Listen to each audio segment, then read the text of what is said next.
حکومتونو آنلاین کلاسونه شروع کړي. آنلاین کلاسونه شروع وو په موږ په قبایلي ضلعو کې نیټورک نشته، نو چې نیټورک نه وي او بیا 3G او 4G نه وي نو موږ به کلاسونه څنګه اخلو؟ ځکه چې یوه پالیسي جوړېږي په کور دی چې ورال وي لوندې خلک چې دي هغه په خپلو بنګلو کې په خپلو کورونو کې ناست دي او آنلاین کلاسونه اخلي. موږ هم د انضمام نه بعد دغې صوبې حصه یو. موږ لا 3G او 4G خو ډېره لرې خبره وه چې موږ لا د عام نیټورک هم فیسیلیټي نشته په دا بوړه کې کوکسو.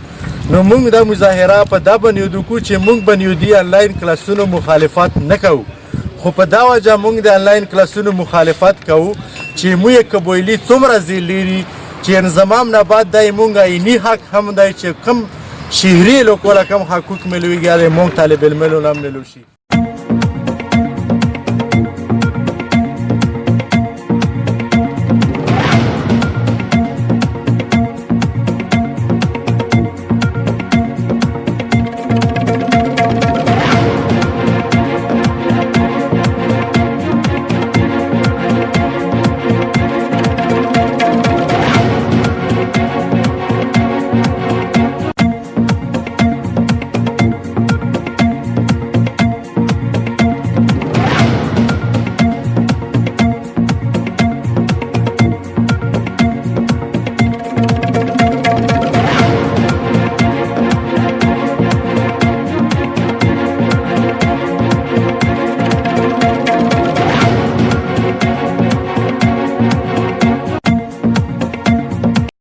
په قبایلي ضلعو کې په زرونو راسې سټوډنټان دي چې هغه یونیورسټو سره کالجونو سره ریلیټډ دي، هغو باقاعده آنلاین کلاسونه شروع دي. په موږ سره نه نیټورک شته، نه 3G شته، نه 4G شته. نو موږ چې قبایلي ضلعو کم سټوډنټان دي هغه یې دغه آنلاین کلاسونو نه محروم دي، ځکه چې هغو سره دغه فیسیلیټي هم نشته چې هغه پېښور له لوړ شي، بلو ځایو له لوړ شي. بل چې هغو کم شیډول دی، په شیډول کې اټینډنس ډېر ضروري دی. نو چې اټینډنس ونه لګوي کلاس هم یې تونه میس شو. مو ولا کله بوسې غره لخیږي، کله افریدي سپورټس کمپلیکس لخیږي، داسې نورې فاټه خلک چې دي هغه هم غرونو لخیږي.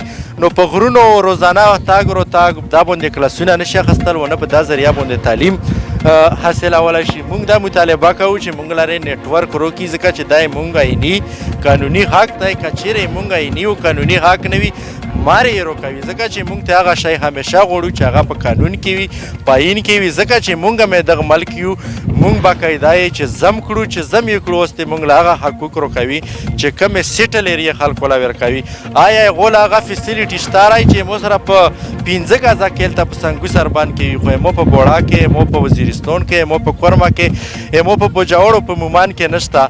آیا چې زه زم شوم خو هماغه شهري حقوق پرې روکوي چې کوم په آیین کې دي چې نه یې روکوي؟ دا ظلم دی او دا ظلم موږ نه برداشت کوو. دغې خلاف پې موږ رووځو، نن هم راوتي وو. 3G او 4G مطالبه مو کړه، باقاعده یې ترې کوو.